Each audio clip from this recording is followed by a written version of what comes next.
Okey, 4.3 getah sintetik. Sikit je getah sintetik ni ada, standard pembelajaran dia 2 sahaja.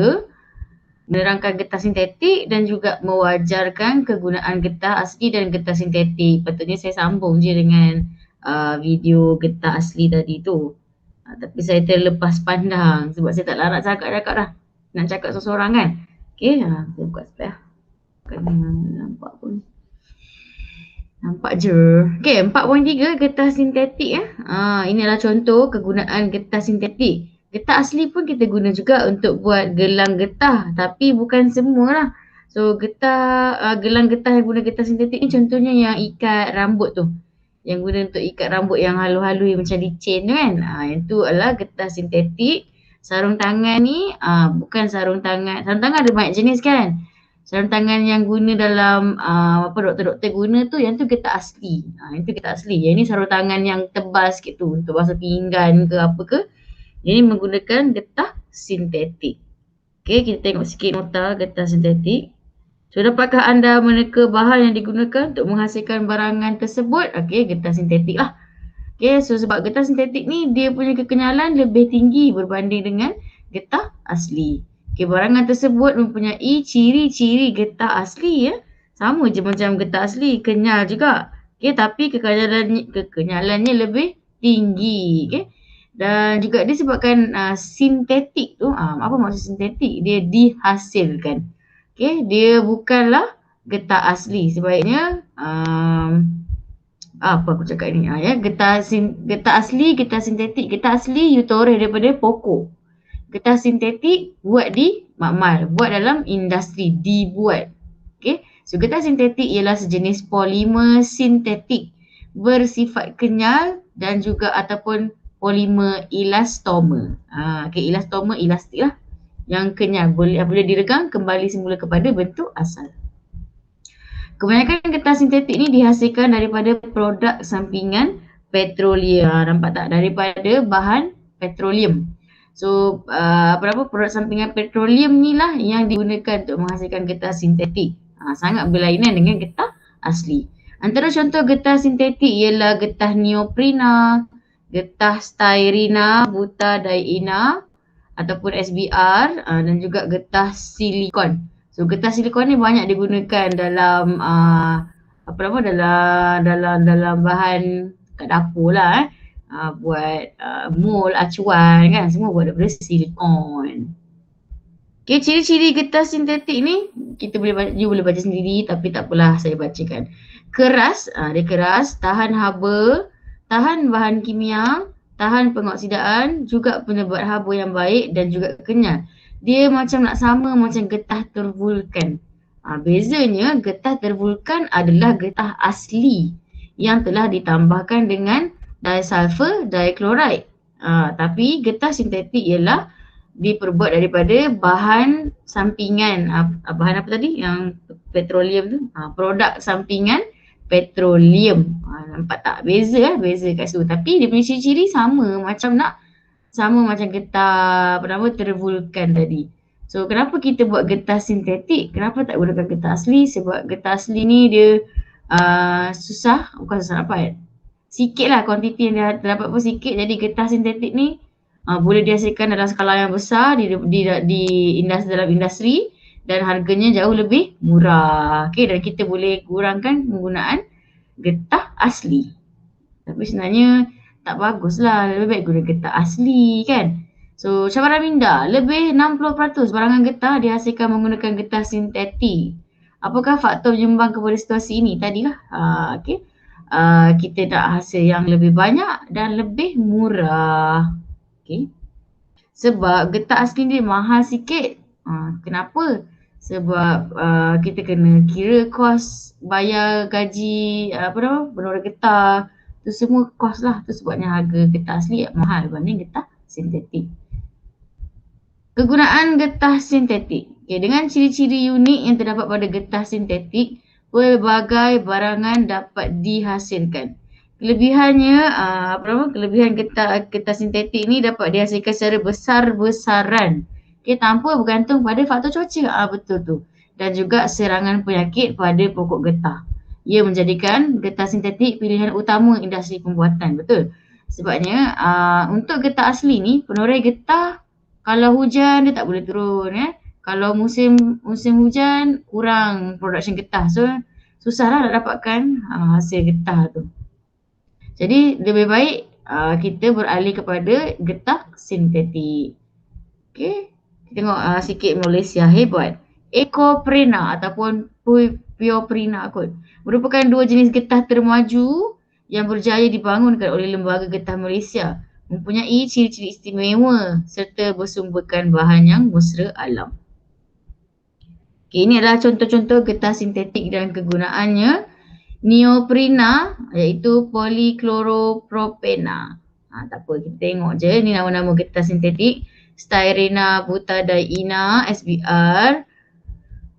Getah silikon, getah thiokol. Saya pun first time jumpa perkataan thiokol, terus saya pergi Google. Okay, dan juga getah nitril. Getah nitril. Okay, neoprena ni ciri-cirinya tahan haba yang tinggi, tahan pengoksidaan dan tidak mudah terbakar. So getah ini digunakan sebagai tali sawat. Tali sawat, paip getah petrol dan juga sarung tangan. Sarung tangan tadi tu yang bos pinggan tu. Okay, ini adalah getah neoprena. SBR pula adalah tahan pelelasan dan juga tahan haba yang tinggi. Pelelasan ni saya pun tak pastilah apa dia. Oh, mungkin tahan friction kot. Sebab tu dia guna sebagai pembuatan tayar dan juga tapak kasut. Ni getah ni famous lah, getah sintetik ni. Tayar kereta sebabnya tayar, contoh tayar kapal terbang dia pakai getah asli. Dia tak pakai getah sintetik. Sebab apa saya pun tak pastilah. Alright, getah silikon. Getah silikon tahan suhu yang tinggi dan bersifat lengai. Sebab tu kita boleh gunakan getah silikon ni untuk alatan memasak. So sekarang dah ada sudip silikon, kita dah ada penyepit silikon, kita ada acuan silikon kan. Sebab dia bersifat lengai. Bila kita guna walaupun suhu yang tinggi, dia tidak akan bertindak balas dengan makanan kita. So tak adalah ada chemical leaking dalam makanan kita kan. Juga digunakan sebagai implan perubatan.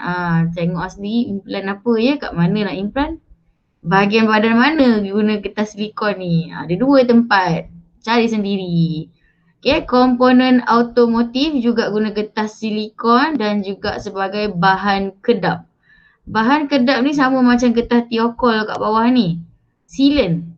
Sealant. Kalau orang buat apa pasang tiles kot. Pasang tiles jubin ke apa ke, kadang orang tak sealant macam getah tu.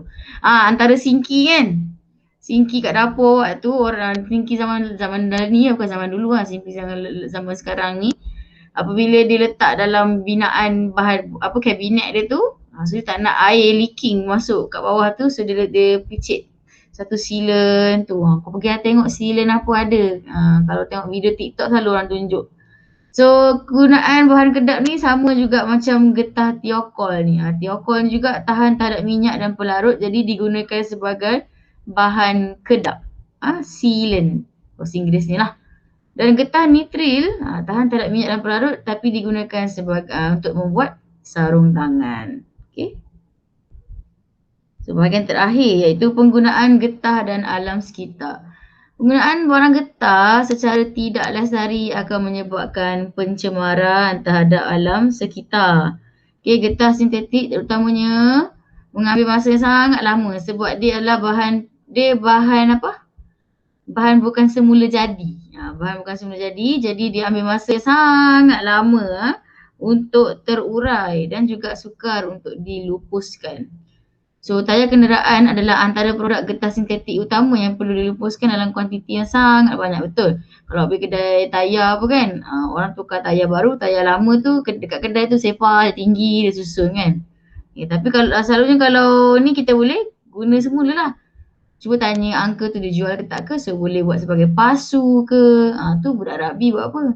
Buat praktis, tarik kan sebab dia berat. Nak tambah stamina dan kekuatan. Rasanya lah kot Manakala getah asli sebaliknya mengambil masa yang lebih singkat terurai secara biologi. Namun begitu penggunaan getah asli lebih terhad sebab sifat semula jadi getah asli yang tidak tahan haba dan juga larut dalam pelarut kimia. Okay, so macam mana nak selesaikan masalah pelupusan barang getah ni? So kita bolehlah gitar semula. So pelbagai cara barang getah dikitar semula atau diguna semula untuk mengurangkan bahan buangan barangan getah. Okay, nampak ni. Ni dia buat hiasan bangku daripada tayar. Yang ni dia buat atap daripada getah. Dia reuse lah, ada cara lah, bukanlah dia ambil tayar tu terus letak kat atap Tidak lah juga. Okay, habislah bahagian getah sintetik. Sikit je, kita tengok sikit nota daripada Cikgu Azmi. Okay, nota modul Cikgu Azmi. Okay, so getah sintetik ni apa maksud dia? Getah yang diperbuat secara buatan manusia, man-made buatan manusia, sintetik. Okay, merupakan getah elastoma tiruan atau juga elastoma atau polimer yang boleh berubah bentuk kepada bentuk semula jadinya selepas ditarik ataupun ditekan. Tadi itulah dia menerangkan maksud elastik.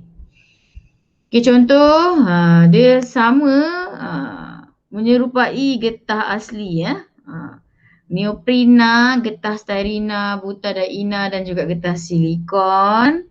Okay, ini adalah struktur untuk neoprena, 2-klorobutadiena. Tak apa, kita baca je, tengok je. Okay, ni tadi kita dah tengok dah. So, kalau styrena dia ada simbol apa ni yang semalam kita tengok tu.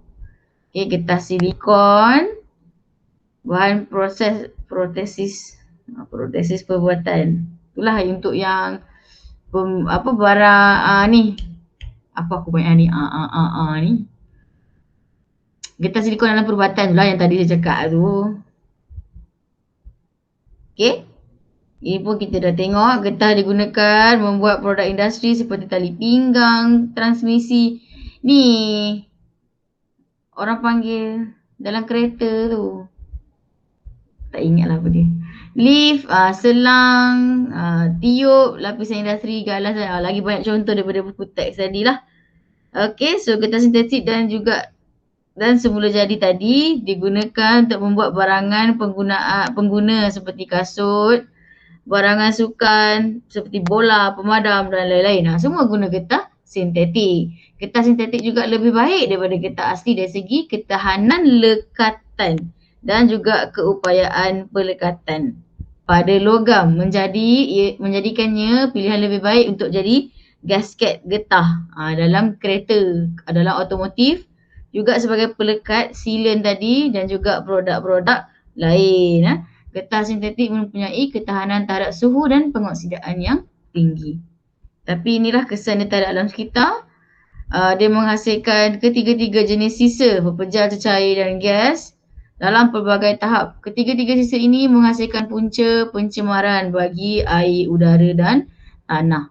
Punca pencemaran terbesar ialah apabila pelepasan berair ke dalam sumber air. Okay, penghasilan kepingan getah kering, tadi RAS dan ADS menghasilkan pencemaran udara, bau dan juga air. Proses pemvulkanan getah sintetik juga menghasilkan pencemaran udara kerana jelaga yang dihasilkan. Jelaga ialah zarah karbon yang menyumbang kepada perubahan iklim, pemanasan global. Jelaga lepaskan ke atmosfera. Inilah kesan dia lah. Okay. So itu sahaja untuk getah sintetik.